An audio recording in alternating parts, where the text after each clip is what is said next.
Shalom Aleichem, welcome. I'm Lisa Newman, the Yiddish Book Center's Director of Publishing and Public Programs, and it's my pleasure to welcome you to the Yiddish Book Center's virtual theater for this evening's very special program, From a Polish Shtetl to Yiddish New York, the life and work of Ray Faust, artist extraordinaire.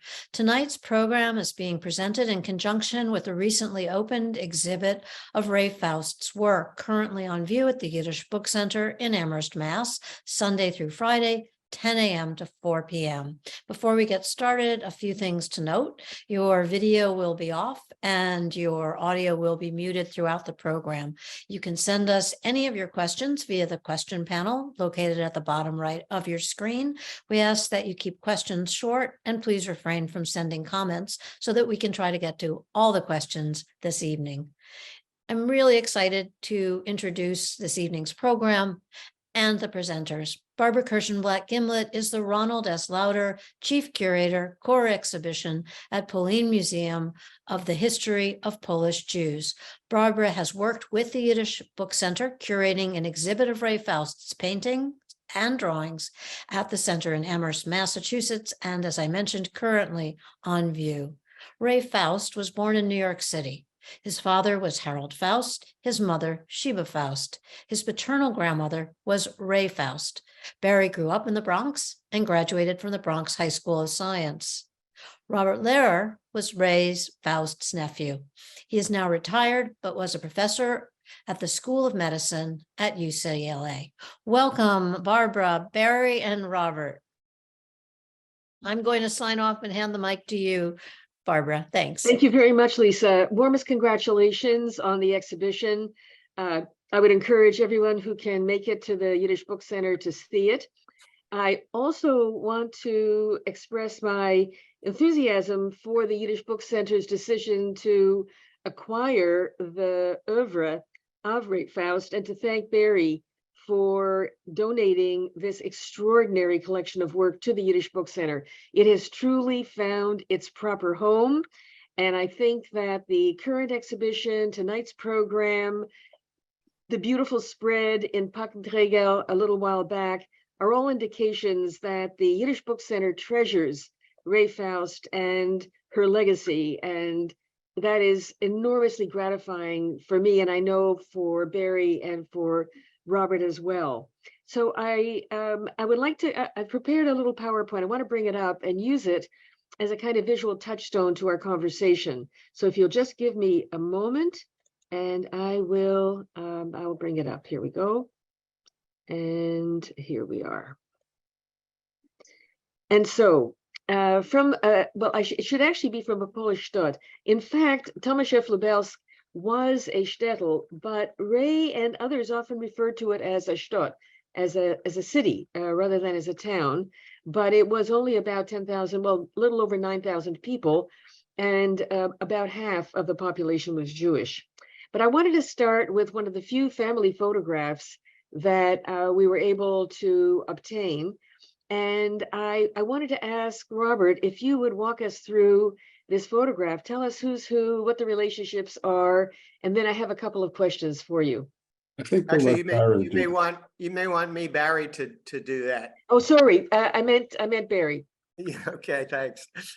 So yeah, I'm the littlest person in the photograph, sitting on my mother's lap. That's my mother Sheba. My older brother Jerry is sitting on his father's lap. That's Harold Faust, and Harold is the son of Ray, who's behind him, and Morris, or as Ray called him, Mendel Shia, were Harold's parents. Those are the folks in the photo.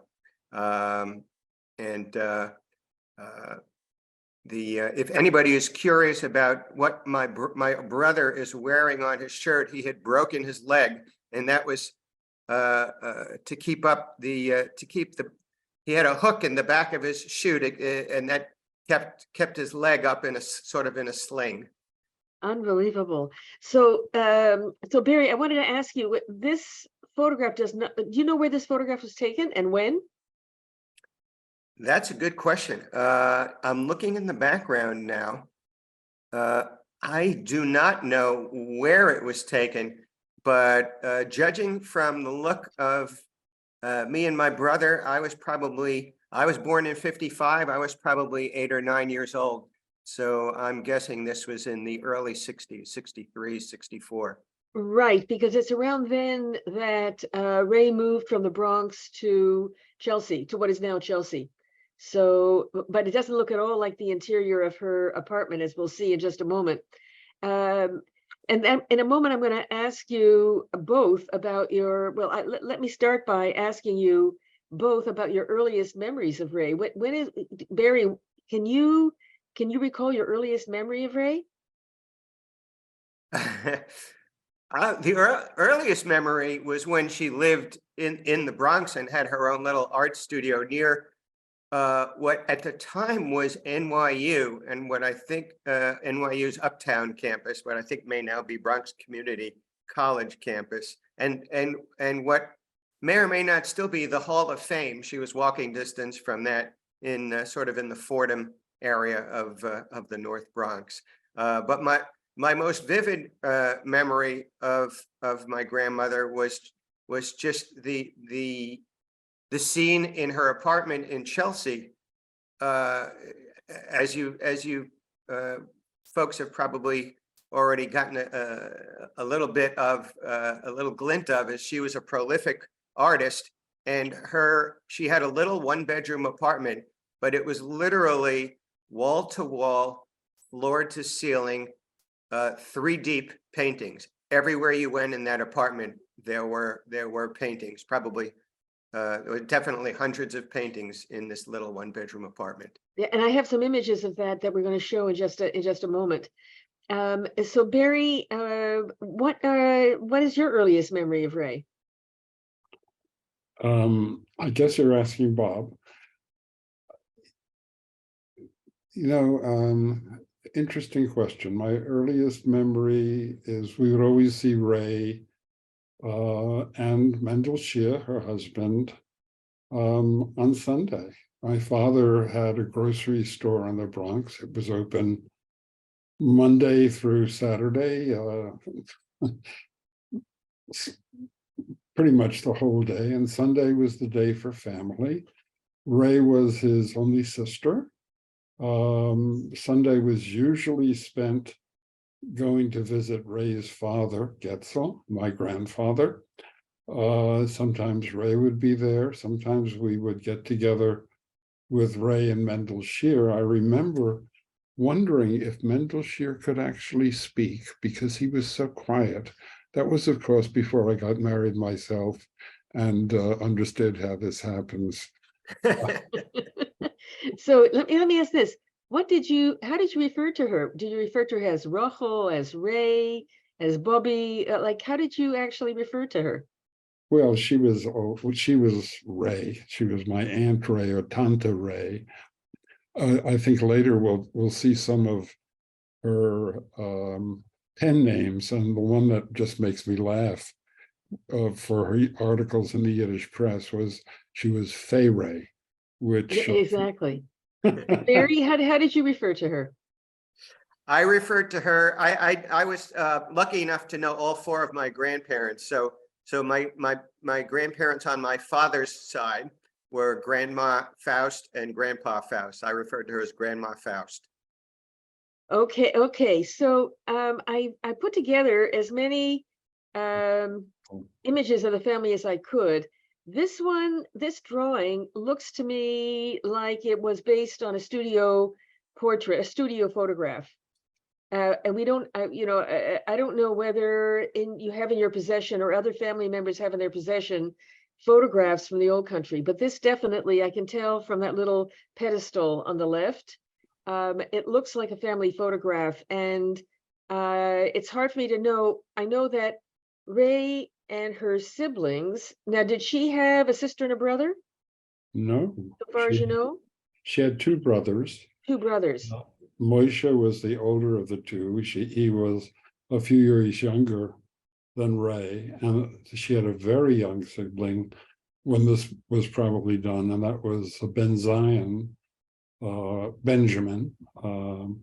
As to my knowledge, there was never a sister, unless that is Ray. What would you make, Bob, what would you make of this image? Would this be her, like, I'm just trying to figure out, because this definitely looks like a family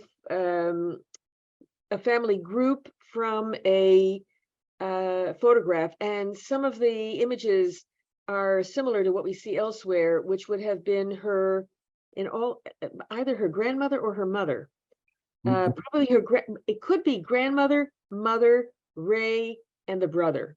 That would be my best guess. I think you're right. I also should say that Ray's mother was not actually the first wife of my grandfather. His first wife died when my father, who was born in 1895, was just 3 years old, and Getzel, my grandfather, remarried. My guess is that this is the second wife sitting in the chair. Right. This is Rachel next to her. Right. And the young man, maybe it was her brother, Moish. In all likelihood. Yeah. Yeah.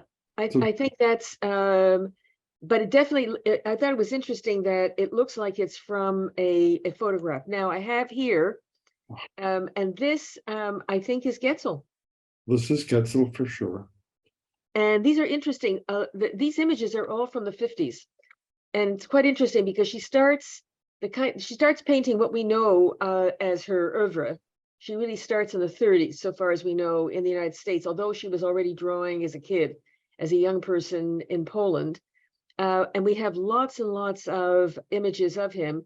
I was able to find this photograph in the Yisker book, and I thought it was interesting to compare the photograph with those images. So now Getzel was her father, correct?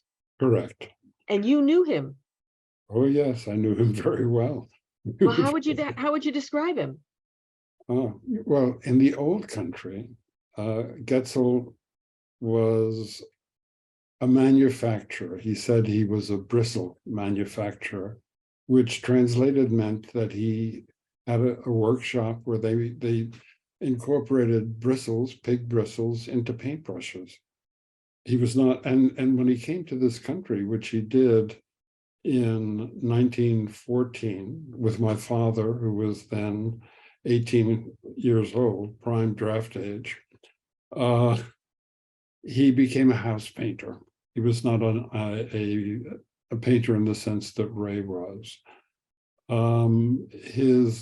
Ray's mother died in 1917, and Ray was left sort of the head of the family because she and her two younger brothers remained in Europe after my father and my grandfather came here, because somebody thought to assassinate Archduke Francis Ferdinand, and World War I intervened. So I don't know who the two gentlemen with the beards are, but in the paintings, but she did have two grandfathers. And perhaps one of them is Getzel and one perhaps the other, I don't know. Right, I think I have to double check, but I'm pretty sure these are grandfathers. Whether they're the same grandfather or two different ones, I'm not entirely sure. But I know from the Yisker book, there's a whole chapter on the pig bristle factory, which it turns out this was one of the areas that Jews were involved in, was harvesting bristles from pig hides and making brushes from them. And that was, as I understand, that was the factory. So now here we have, and this is Chaim Nachman Faust, mein Zeta. So this we now know which Zeta this is. And is this the Zeta that you described, Bob? This is fascinating. It does say Chaim Nachman Faust. And this is 1940, which is actually even earlier than the others. You know, it's very interesting to see that, because I dabble in my retirement years in genealogy, And I would have been wondering about who Mendel Shear's father was. I've not been able to find that. I have a feeling this is Mendel Shear's father, Chaim Nachman. And that's by the way, my father, Harold Faust, must have been named after him because my father's name was Chaim Nachman. And, and of course, Chaim Nachman Bialik is, obviously a wonderful writer. I don't know whether that was a factor in the selection of names also. And the image on the right is interesting. It's from 46. And it's basically, it says that the Dibova will halb, she wants half in the world to come. And so here, she says Dibova. So I have to assume this could be some Torah, it could be some other occasion, but the idea that she would touch the mantle of the Torah scroll as a kind of a sacred gesture that would give her half of his share in the world to come. So I thought that was really really interesting. I don't consider it a portrait as such. I mean, certainly not like the Chaim Nachman on the left, but I thought that any reference that she would make in an inscription to a member of the family was really precious for us to be able to identify these family members. Yeah, it's a wonderful portrait. Now, this is Schwer und Schwieger. So this is father-in-law and mother-in-law. Now, does that mean it's Barry as your father's? No, it's Ray's. So it's Ray's. It must mean it's your grandfather's mother and father. Bob might know better than me. Well, What do you think, Bob? It's I know that Getzel's second wife was Chaya Seidel, I think from Komarov, and this must be her parents. So that I thought was really It's lovely. that was also really interesting, and clearly this is it's a drawing. I love her drawings, incidentally, and it's framed, so I take that it had some real value for her. So then we can come closer to the present. We have these family portraits, which I really loved. And Barry, do you want to say something about the one on the left? It's also from the 50s. That seems to be when she was doing these family portraits. Well, I was born in 55, so I don't have much visibility to folks that weren't around much after that. So would this be Bob? Would this certainly? Well, this doesn't look like Ray at all. No, and it looks like George Bernard Shaw, who I don't think is the family. But I do think actually that it is. I think it's Ray and her husband, and then I have to assume this is somebody's parents. Would it be her parents, his parents? Her parents probably. But I'm not sure. It's not identified. But clearly, in this case, this is definitely Ray and her husband. This one is dated 48, and this must be your dad. Oh, I wonder, is this your dad and your mom, Barry? No. You don't think so? No. That is a wonderful drawing of Mendel Shear. Really. Beautiful. Oh, are you talking about on the right? On the right. On the left. It's really wonderful. On the left, no, I don't recognize them. Right. So it's hard to say. I just had this feeling that it was family, but because it's multi-generational. But the one on the right is a wonderful one. And I think that has to be Ray, her husband, and your dad, Barry. Don't you think? Absolutely. Yeah. It's really okay. Nice. And then now we have some photographs. And now we have your father as a baby. And to see Ray and Morris so young. I mean, to see Ray so young. She does, she really, of course, we don't have her full face, but that's and of course the photographs communicate in such a different way from the paintings. And then of course we have a studio photograph. And Taken by her nephew, by her brother, her little brother. okay, beautiful. It's a wonderful photograph. And then I think this, would you say, Barry, that this looks to me like it's your father in their apartment? And given what I'm seeing out the window, I think it has to be the Bronx. Oh, what? Now hang on a second. It's 1946, so it's the Bronx. And my dad would be 20 years old. And it would have been in Prospect Avenue, which is that's where she lived in the 1940 census, and that's actually where I was born, in the Bronx, Right. not far from Patuma Park. Right, and you got the laundry, out the window. And what's also fascinating is here she's painted herself into the painting as an artist. That's right.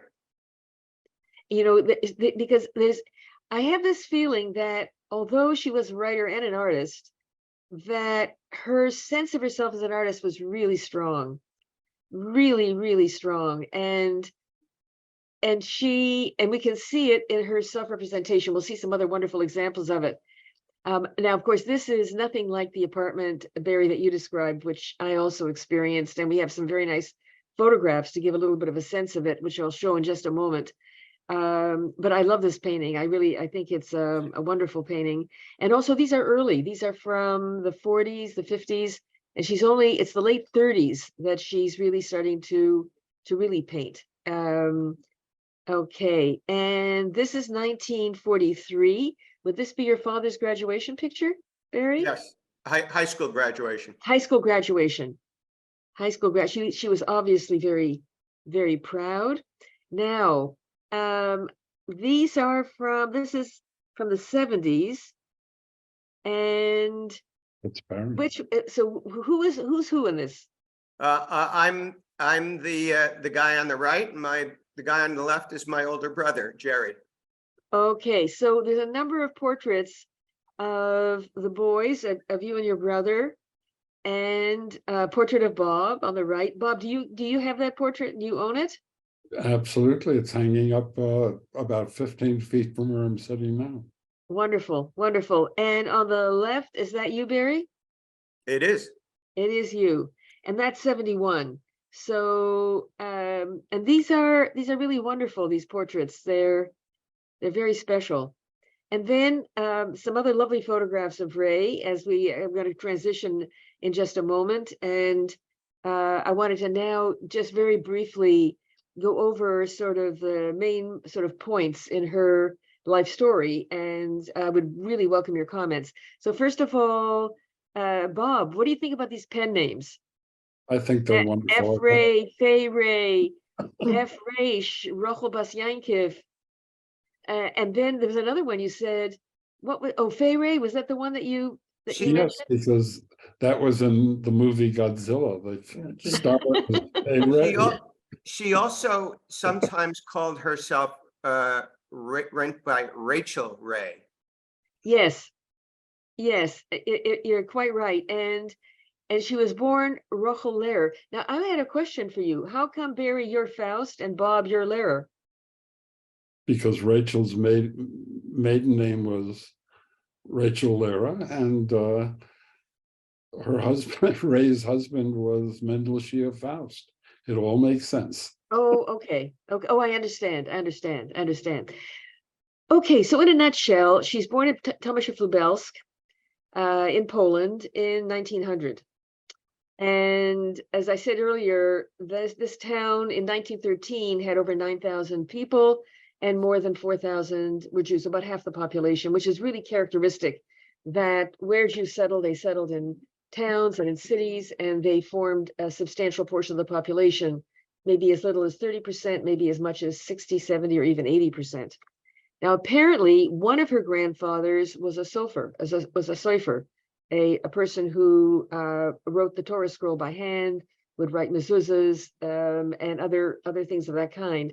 And her father, I think, Barry, you mentioned, or Bob, you mentioned that her father in the United States was a house painter. So that my father was too. He actually made a living as a house painter, and then he became a contractor, and then he had his own paint store, and then he started painting.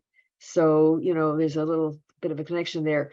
But apparently he was an amateur painter himself. I don't know that in the old country. I don't know that continued, but she would say of herself that she came from a family of artists, thinking of the grandfather as a cipher and her own father as an amateur painter. She began drawing at an early age. We don't have anything, of course, from Europe because she came to the United States in 1920 when she was 20 years old. And she lives in the Bronx. And when she was living in the Bronx, was she living always in the same place, or did she move around? I only remember the one apartment. Bob, do you remember any place else? I was born, don't tell anyone, in 1938, so I can't. What I do know about where she lived is from genealogy and looking at the censuses. And she did live in Prospect Avenue in the 1940 census, as did my father a few blocks away. And I remember that we would visit her in the Bronx, and I thought it was near Crotona Park, but I left the Bronx in 1962 and started a very slow cross-country trip that eventually ended up in California. So I'm a little bit limited in terms of. So in other words, in terms of your experience, you only remember her in the one place in the Bronx. I remember seeing her in the Bronx. Sometimes it would be at our house, which was also in the Bronx, in Highbridge. And I don't remember that we ever went to her house, actually. Again, my father was, every Sunday, we would have to go to visit his father on the Lower East Side, unless we were going to a meeting of the Tomaszeva Landslide Society, the society of people who came from Tomaszów Lubelski, that my father was very active in. Right. And so let me ask you, did the family get together for holidays? I know that she was very secular, but did the family get together for Rosh Hashanah, for Pesach, did you celebrate that only with your own nuclear family, or did you celebrate it with your grandparents? Yeah, there's a little problem which I will mention. I see it 4 from the bottom, that Ray published a lot in left-wing Yiddish press. And the problem was, for my family, that my older brother, Max, was a very high government official in the Defense Department in the 1950s, very high. And the 1950s was a little bit of an awkward time. What other little grocery store in the Bronx would have the FBI visit to check it out? Are we talking about the McCarthy period? Yes. Oh, that was the name, not Kevin, but Joseph. Well, but guys, you have to realize, I say McCarthy. here, the left-wing Yiddish press, in fact, it was communist. So it was very left-wing. Oh, yes, I know. But it was, I just happened to see an article that was in the 1959 New York Times about my brother Max. And he was called the Pentagon's computer because he knew everything about the defense budget. And he was actually in charge of it. It was an awkward time to have a left-wing aunt. Right. Barry, were you aware of Ray's political leanings? I was clueless at a younger age. At an older age, I was actually, my maternal grandparents were actually my mother's father was of similar political bent, and so he published as well in similar periodicals. And I vaguely remember that Ray and my mother's father used to have like-minded discussions. The Machatunim. Wow. Wow. The Bronx was a funny place. I remember when World War II started, the going through the basement of the house we lived in, which was around the corner from the grocery store, and finding copies of Mein Kampf in German, not knowing what they were, and then being Oh my told. God. And I also remember being a delivery boy for my father when I turned 14 and got working papers. And among the people I delivered to was a gentleman named William Z. Foster, who lived across the street on the 5th or 6th floor. He was the head of the Communist Party in America. His son is actually still very active politically, but not at all of the same Not in that direction. persuasion. Oh, my word. So Ray begins her memory paintings in the late 30s. The earliest material that we have for her is from the 40s. At least I've not seen anything yet from the 30s, but not everything is dated. Then she moves to an apartment in the Penn South Cooperative, and that's really the period that I know her. I didn't know her in the Bronx. And it was created by the International Ladies Garment Workers Union for its members in the 60s in Chelsea, because her husband was a garment worker. And so that explains the one-bedroom apartment, which was then became her essentially a memory palace, but we'll see that in a moment. She was publishing in the left-wing Yiddish press, the Freiheit and the Morgenfreiheit. She earned a teacher's certificate in 39, likely from the Yiddish, well, I thought it was the Lehrer seminar, but I think Jeffrey Chandler was kind enough to share his information with me. And it seems that she went to I think it was called the Yiddish or the Jewish World University. And I need to look further to see exactly what that was. And she studied art at the Art Students League, but I think she was really largely self-taught. And then she died at the age of 93 in 1993. So let's turn now to some of her work and her sense of herself as an artist. So she has said more than once, each painting is a chapter of my life. And here's the apartment. Here she is. So Barry, tell us who we see in the photograph on the left. That's me on the right and my brother Jerry on the left. Right. And obviously Ray sitting down. Right. So this would have been about when? Would this be the 70s? Yes. This is the 1970s. And in Actually, the background, it might have even been, again, I was born in 55, so it could have been even close to 1980. I could have been, if I was 25 years old there, it would have been 1980. right. So I just want to say that you can see in both the photograph on the left and on the right, you can see the paintings that are, on the floor. There is stacked, one against the other. They're double hung on the wall. And actually, I'm going to show you some of these paintings. They're now in the collection of the Yiddish Book Center. But this is the moment where I met Ray, and I just wanted to say a word about that. I was leading a project for the YIVO Institute for Jewish Research called the Yiddish Folk Song Project. And I was looking for people from the old country that would be a good source of songs and memories of the old country. And so I went to the scholars who were in charge of the Language and Culture Atlas of Ashkenazi Jewry, and they had been interviewing people who had grown up in the old country and who were really a gold mine of memories, folklore, folk song. And Mordechai Schechter said to me, "Oh," he said, "Ray Faust, she's the best. She's an absolute gold mine." So I took the Sennheiser recorder, which must have weighed 50 pounds, and I put it into a shopping cart, and I wheeled it, and I had to haul it up onto the bus.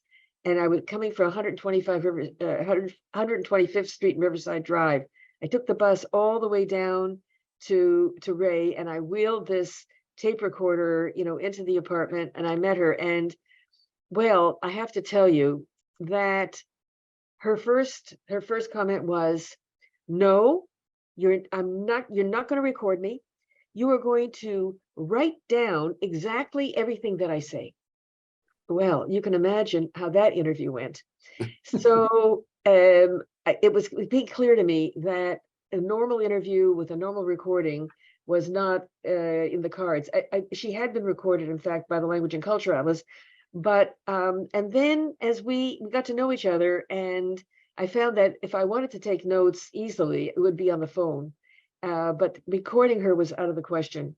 So I just got to know her, and I just loved being with her, to be in the apartment, to see the paintings, and then, and she was really, she said to me, you think you're a folklorist?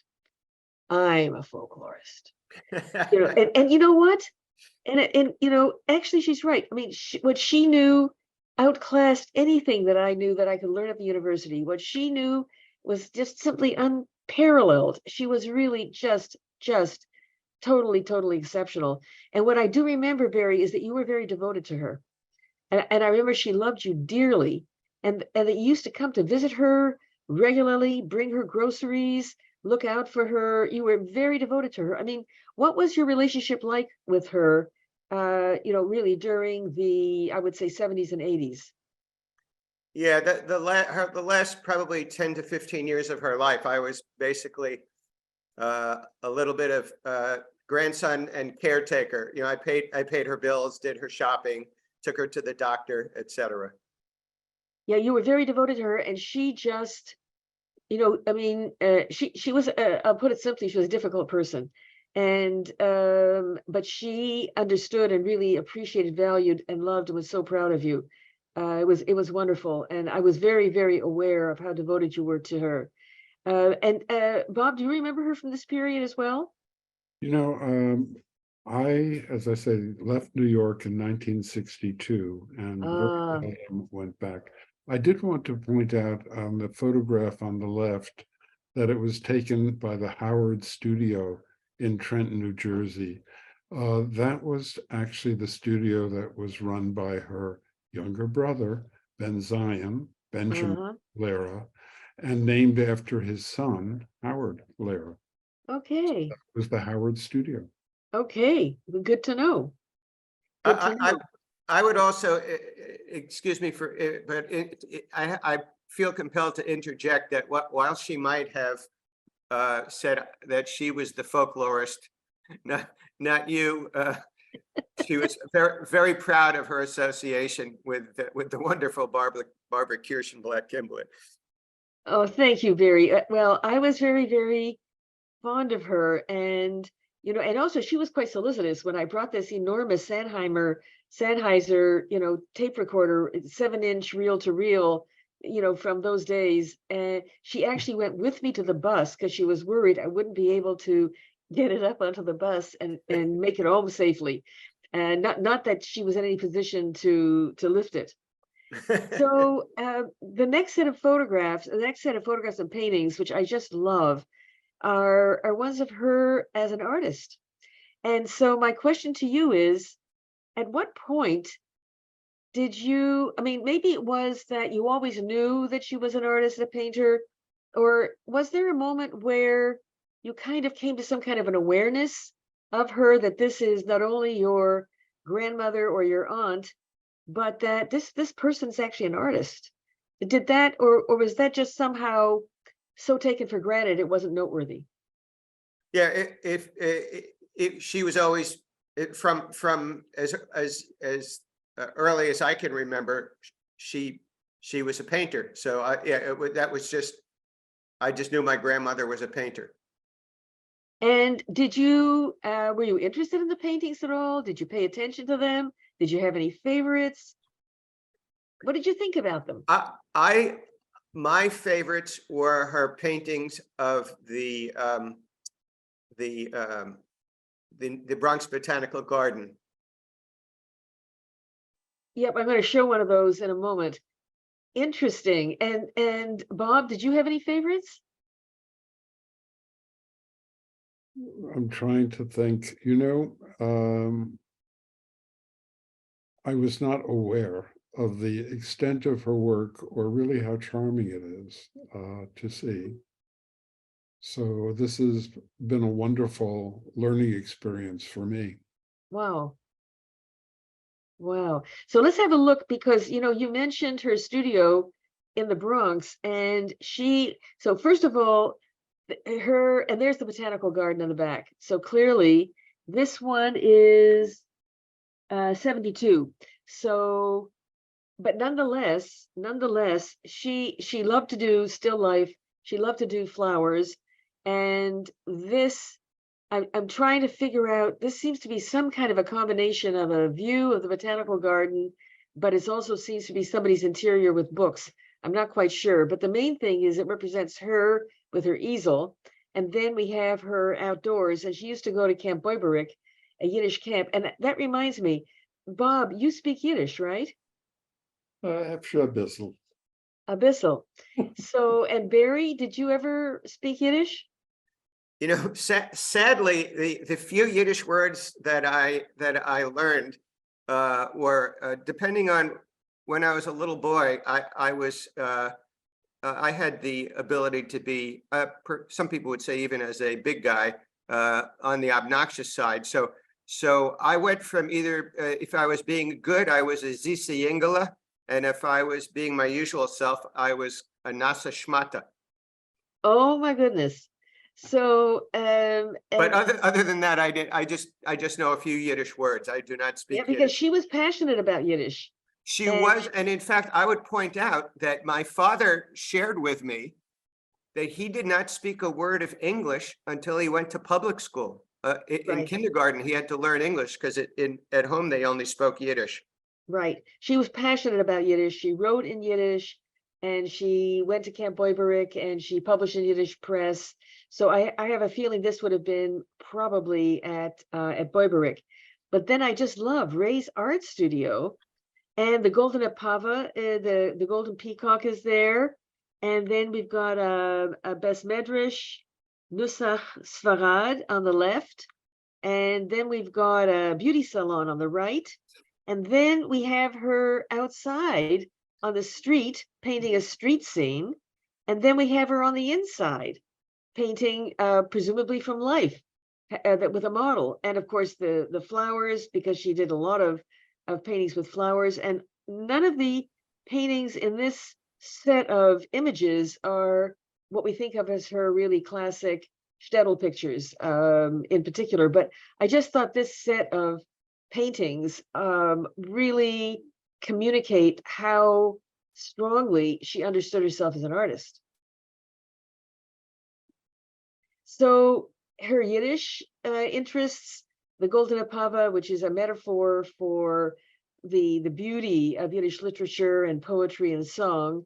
And she has several portraits of the classic writers, classic Yiddish writers of Mendel and Moichel Sforim, Shalom Aleichem, and Yud Lamed Peretz would be the classics. So I wanted to turn for a moment to the Yizkor book. And Bob, had you really explored, how did you find the essay that you sent me? Had you gone through the Yizkor book? Were you able to read the Yiddish? Yes, I had gotten the Yiddish book from the Yiddish Book Library, actually, which has reprinted it, and I can read Yiddish, yes. So because it's a gold mine. Yes, it's a wonderful. So one of the things that I loved is that the Yizkor book actually opens with her poem, A Tombstone for Our City, and she says Stott, not shtetl. And then she starts, not the stone carver, and not the quarrier, the person that carves out big chunks of stone, and not the tombstone carver will put up the mitzvah, will put up the tombstone. And what she ends with is that the tombstone is the Yizkor book. It's actually a really, really beautiful poem, which is why I think they started the whole Yizkor book, with her poem. But this is this wonderful essay, Bob, that you sent me that I also found about Gutsche di Almona. And as you said earlier, this was a tribute to this widow who took Ray and her two siblings in after the fire destroyed their home, and they were really left with nothing. And I don't know, if you wanted to say a little bit more oh, I just should say on the left are the essays in the volume by her that I could find. One on her grandfather and the communal record book and the Eliza chair from the synagogue. One on Tashlich, the ceremony of casting your sins onto the waters, which she has done a painting of. Then her shtetl, then the Pittelich factories, which we think means little boxes. Her father's factory, which is the pig bristles. And then this should have been the birth, sorry about the typo, of the Young Zionist Society, and then Gutcha the Widow. But I don't know if you wanted to say anything about the Gutcha the Widow essay.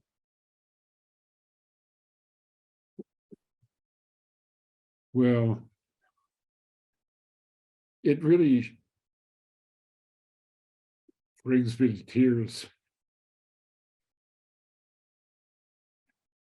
What she does is, Gutcha was someone who lived in Tomaszów-Lubelski, and there was a big fire in Tomaszów-Lubelski, which it's destroyed over 100 houses, and including the house where Ray had lived with her two brothers, her younger brothers. And it says it was really hard to find a place to stay, and Gutcha, who was a very kind-hearted widow, her husband had died in the war, basically made room for her in the kitchen, in that she shared, and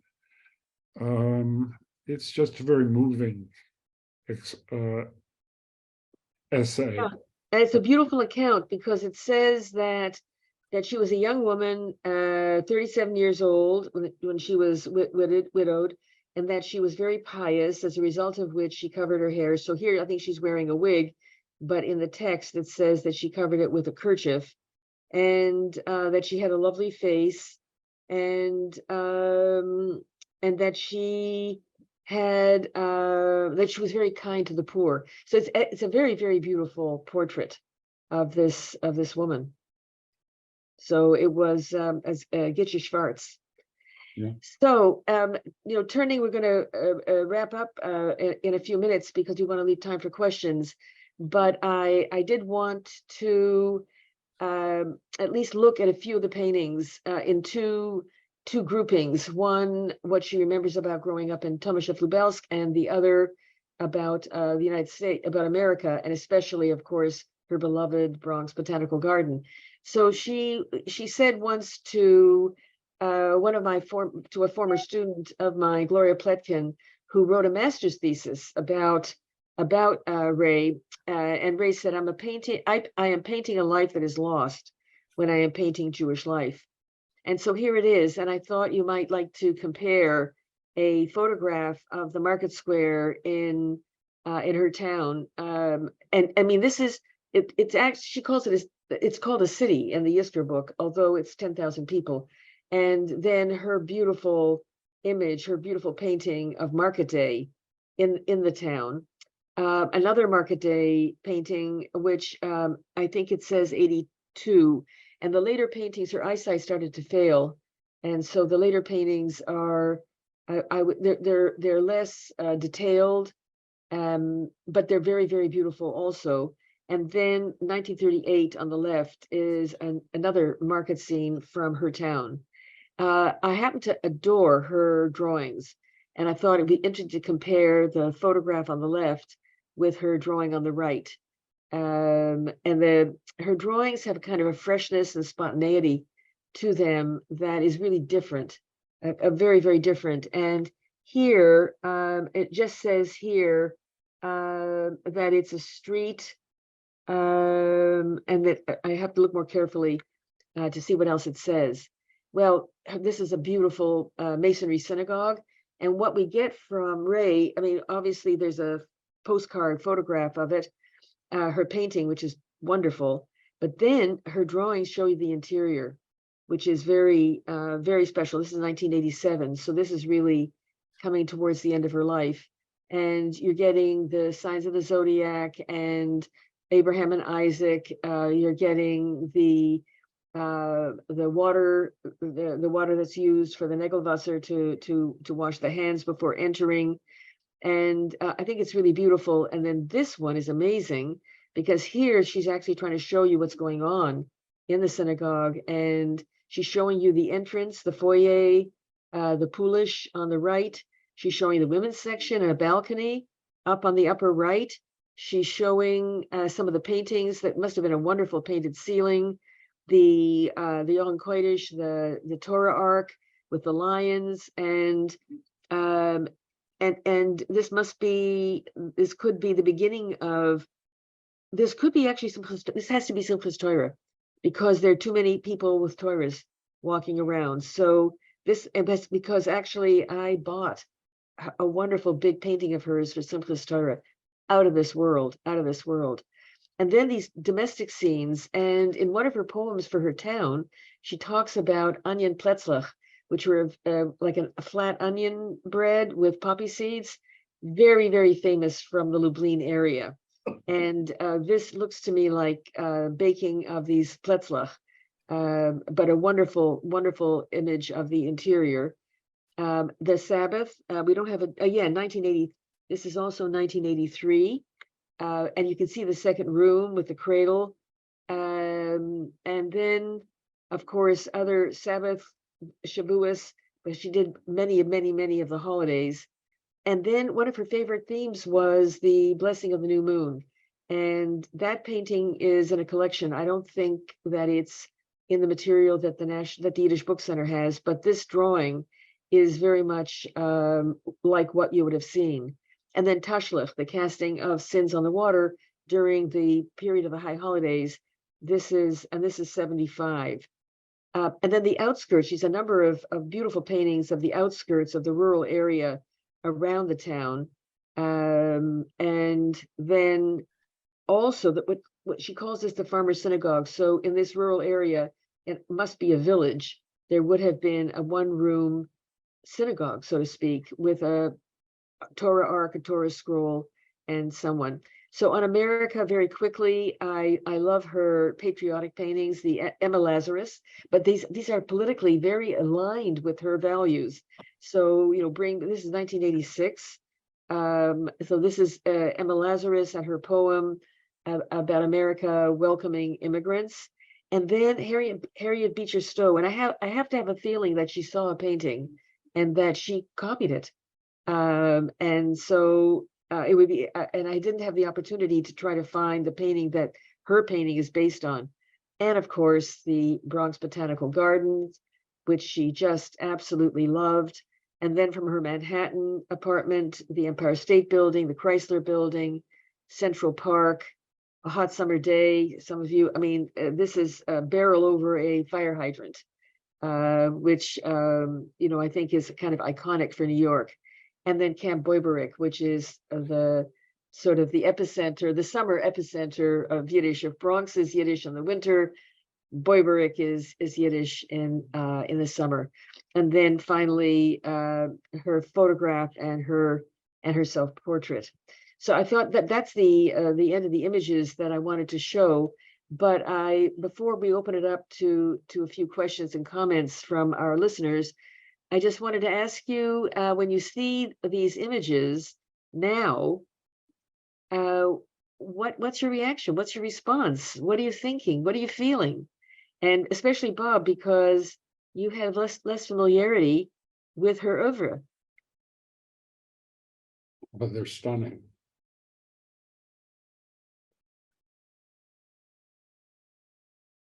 I have a curious question for you, though. Because I own a book called They Called Me Meyer. Is there any connection between your admiration and study of Ray and the work of Meyer Kirshenblatt? It's a really great question, because my father only began painting at the age of 73, and it would have been in around 1990, more or less. So it comes rather late, because Ray dies in 93, and he doesn't start painting until around 1990. And I think, let me put it this way, I'm trained as a folklorist.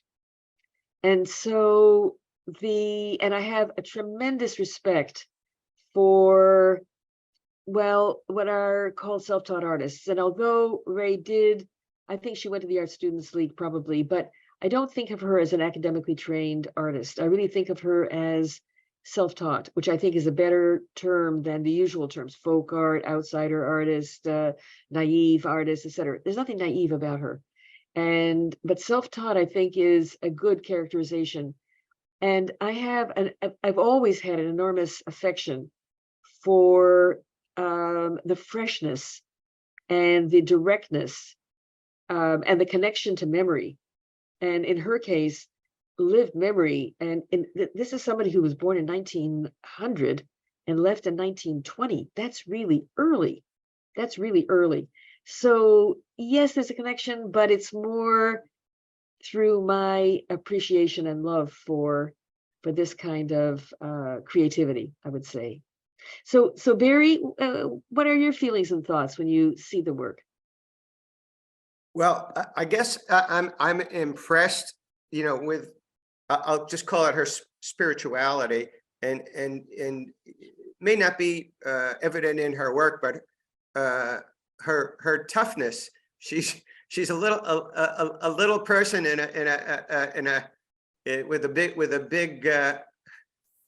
a big personality, and just one quick example of her toughness. You may or may not be aware of it, but she had I think in her 40s or 50s she had breast cancer, and she had a radical mastectomy, and she decided she was going to schedule the procedure on the anniversary of the Warsaw Ghetto Uprising. No. Yeah. And along that line, I have told Barry this story too. When we knew that Ray had the cancer and something had to be done about it, the feeling in my family was the cancer didn't have a chance. Ray was too tough, and she was. Oh, and Yeah, I don't know this for sure, but I'm guessing that she outlived the oncologist. Actually, reminds me of another story about my father, Ray's brother.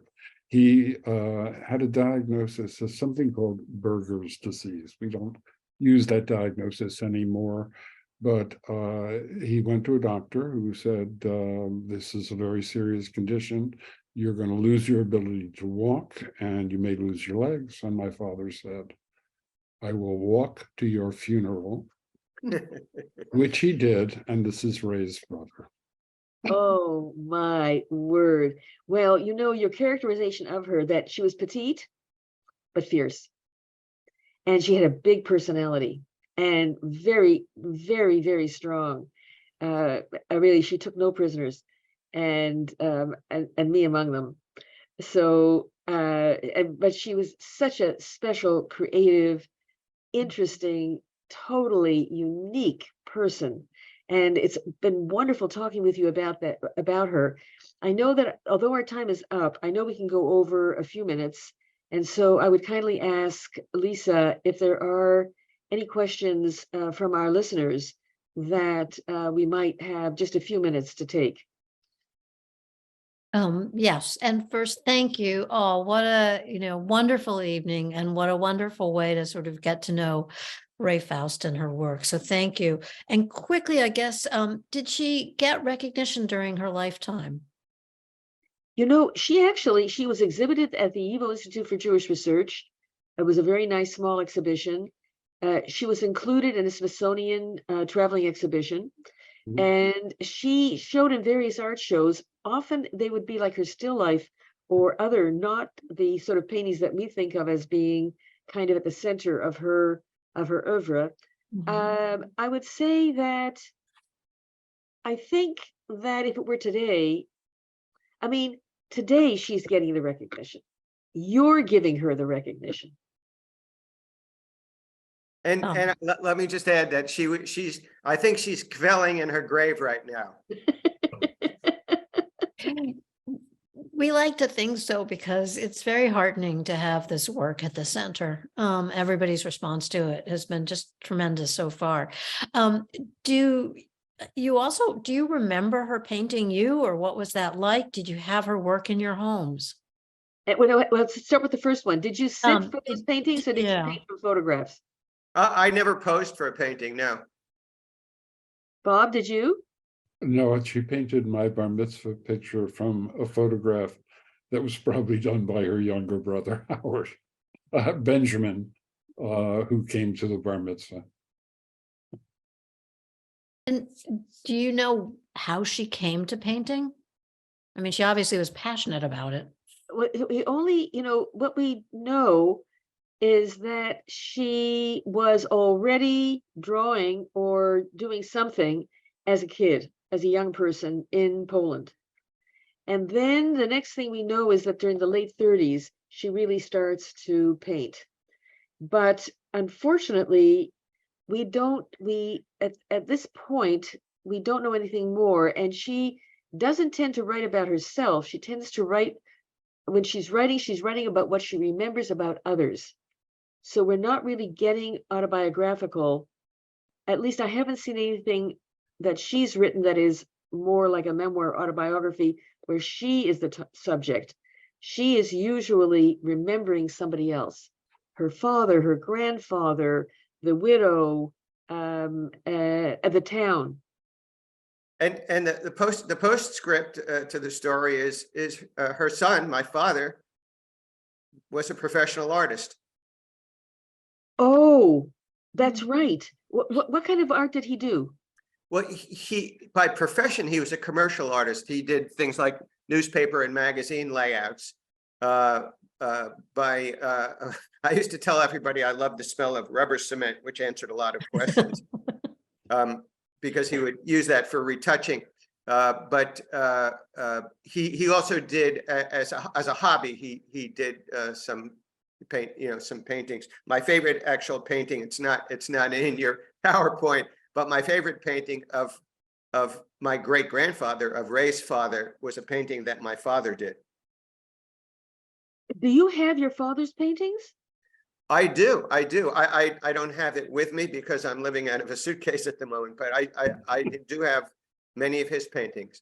He was not as prolific as his mother, but in his fine art, but I do. Barry, and what were his subjects? The paintings of his that come to mind, he did a painting of what at the time would have been a Negro, called a Negro Man. He did a painting of a cat, a white cat, various I guess mostly people, and I'm trying to think. I don't think he did still lifes. I think he did portraits. Wow, so really it is an artistic family, and it's from both sides. And sadly, the artistic talent seemed to have skipped my generation. Yeah, but there were other talents that were passed along. So Lisa, any other questions? Yes, we've got a fun question here, and maybe we'll make this the last question. Somebody's very curious about her frames, and having seen them at the Yiddish Book Center as well, were they homemade? Do you know about them? They're very inventive, and they really kind of are very nicely situated with the image, or they're great companions. Right. Well, I don't know, Barry, if you noticed or recall. I have no idea. This probably has nothing to do with the question, but her husband was a wood carver, but I don't think her husband made any of the frames. But tell me something, Barry, I wanted to ask you, those wood carvings were great. Where are they? I have some of them. Oh, Another show. okay. Well, listen, seriously, Barry, I was thinking to myself, where are the wood carvings? Where are the wood carvings? Because I remember them on the top shelf of the bookcase. But that's something, Lisa, we want to talk about the wood carvings. But to the frames. I don't know, Barry, if you remember, but she also painted all her furniture. Yes. So she was painting every surface. It was the chairs she was painting, and you know, she's not the only artist that made their own frames or that took a ready-made frame and then painted it or did something to it. It actually, I think that the so-called outsider artist world is much more prone to treating the entire object as an artwork and not treating the frame as something separate. So it's a kind of integral part of the total work. And I think that's what she did as well. And I think it's also reflected in her actually painting her furniture. Bright colors and different motifs. And you know, I wish we'd saved, I mean, I know you couldn't save everything, but you didn't save any furniture, right? No. That was a bridge too far. Well, we'll end by saying it's wonderful that you did save her work. She was prolific for sure. And it's a wonderful tribute to Ray that you have carried on and made her, made all of us aware of her work, and we enjoy it. So I want to thank you all for a really wonderful program. And from all of us at the Yiddish Book Center, really a heartfelt thanks, Barry, for the donation of Ray Faust's work. Barbara, we so appreciate your help facilitating the donation and the curation, along with the center's bibliographer, David Mazauer, who had the vision to realize the importance of Ray's work and her life story, and we carry it proudly forward for you. So I hope everybody who's listening and watching will come to the Yiddish Book Center. We're open Sunday through Friday, 10 a.m. to 4 p.m., and you can view the work on display at the center. So again, thanks to you all, and let's keep exploring Ray's story, and I hope to see you all at the center to see the exhibit. Thanks again. I want to thank our producer, Elizabeth Carteropoli. Tonight's program is presented as part of the Yiddish Book Center's 2023 Decade of Discovery Around the World. It's part of an ongoing series of programs brought to you, as I like to say, live from the Yiddish Book Center. Please join us again next Thursday, May 4th at 7 p.m. for East European Jews Between Renaissance and Futurelessness with Ken Moss. To see the full schedule of events and to register for our upcoming programs, please visit yiddishbookcenter.org/programs, yiddishbookcenter.org/events. The hour is late for me. Thanks again to all of our members who make all of our ongoing work possible. Please learn how you can support our work and become a member. yiddishbookcenter.org/donate. Until next Thursday, stay well, stay happy, and we look forward to welcoming you back again then. Take care. Thank you.